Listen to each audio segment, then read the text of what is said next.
Hey Ben, this is Dave Dugdale. So this video is primarily for Ben, but anybody else that's watching, maybe you can get something out of it. But it's pretty easy. So what I do is take this time lapse. It's just a folder of all these stills taken with, I believe it was a Sony a6500.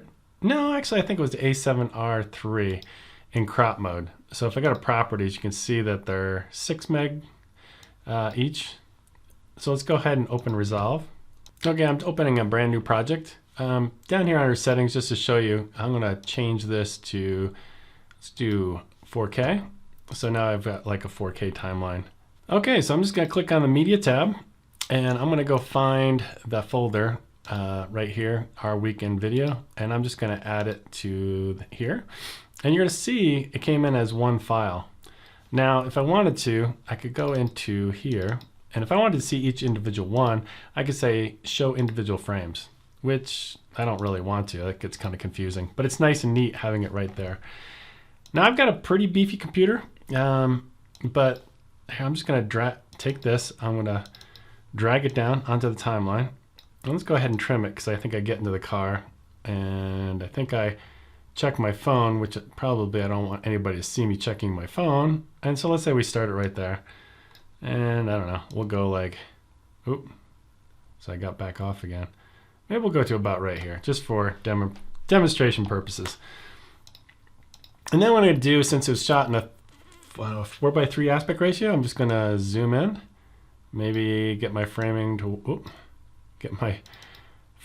where I want it. Maybe something like this.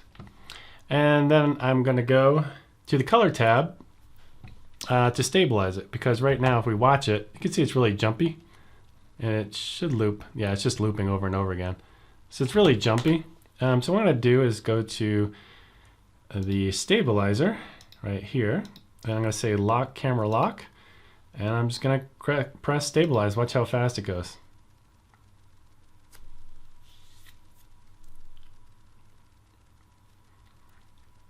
I didn't speed this up, this is in real time.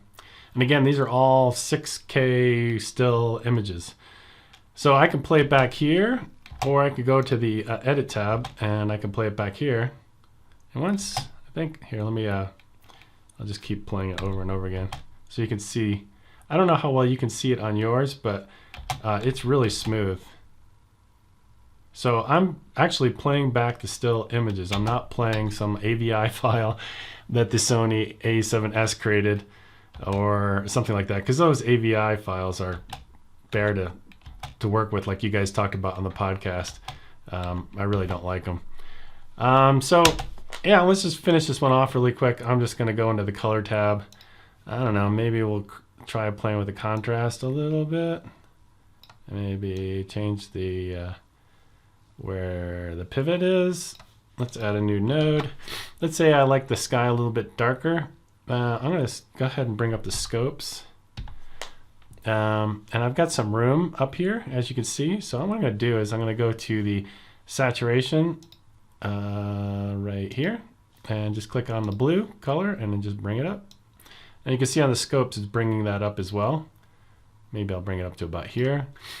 And I don't know, maybe we'll go to the highlights and we'll bring this up maybe about right here. And what the heck, we're gonna go to hue versus luminance. So I'm gonna take the color blue and actually then now bring it down, which will give a lot of definition in the clouds, like right here. Something like that maybe. And maybe since this lower half of the image is a little bit more shaded, I think we could probably play with this. Yeah, maybe bring up the shadows just a little bit like that. And here's like a before and after. And after I've done those two nodes, I'll turn the scopes off and I'll just hit play. Here, let's bring it back to the beginning. So let's say you're on a laptop and you're dropping a lot of frames because these are 6K files. If you want to go ahead and fix that pretty easily, you can go up to playback and set it to user. And then I've set up a shortcut. All I have to do is just hit, or it actually started. You can see it's caching out. You got red over here, hasn't cached, and the blue has already been cached.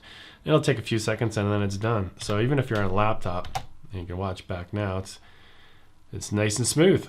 And again, I'm using Camtasia here, so I don't know if you're seeing that as smooth as I am. So that's pretty much it. I don't know. It seems really easy to do it this way, especially since it's all one package. And again, you could, if you wanted to, you could change this to a 1080 timeline and watch it in just 1080. It'll be your machine would perform a lot better than when you go to render it out. It would be fine. So that's pretty much it. Thanks for mentioning me on the podcast. It's nice to hear you guys making podcasts again. All right, I'll talk to you guys later. Bye.